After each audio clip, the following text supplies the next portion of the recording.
One other thing about cruise ships, especially if you travel internationally, all right, we strongly encourage that you have medical, special cruise insurance.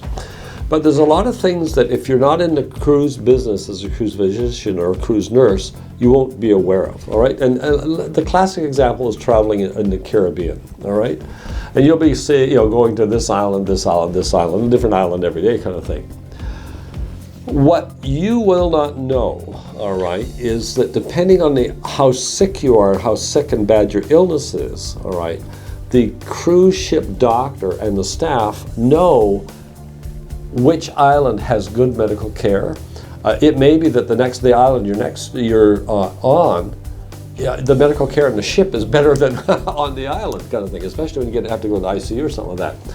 So the cruise ship doctor has to make a decision. Number one, is it safer to keep you in the ship's infirmary, their ICU? And they're very well equipped, by the way, for most ships. Number two, is it safer to send you on off to that island, all right, that's closest? Or is it safer and better for you to call the Coast Guard and get transferred that way?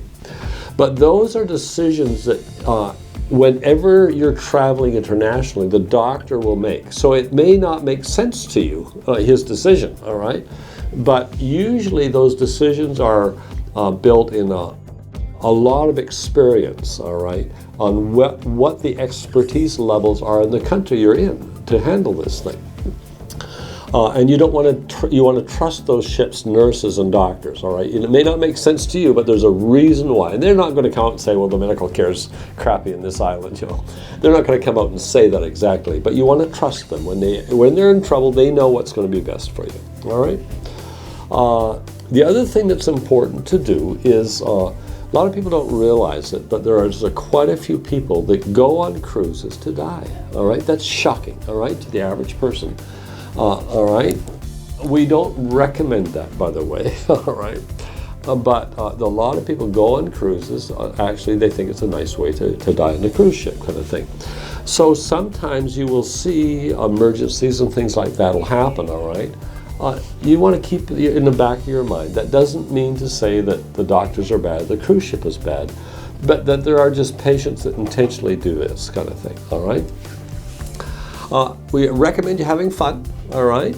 When you go internationally, especially to cruises around different parts of, say, Africa, Saharan continent, things like that, there are a lot of issues with respect to immunizations, all right?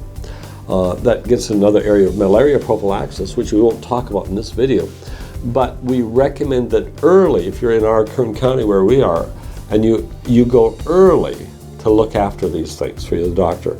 And make a long story short, many of these medicines and immunizations are very expensive. I know Dorothy, my wife, and I went some years back to Africa, to Ghana, to teach in one of the medical schools there, and for 3 weeks. And it cost us, I think, for our immunization, $6,000, all right? So that's something, a cost that you need to be aware of, all right? And you want to do that early.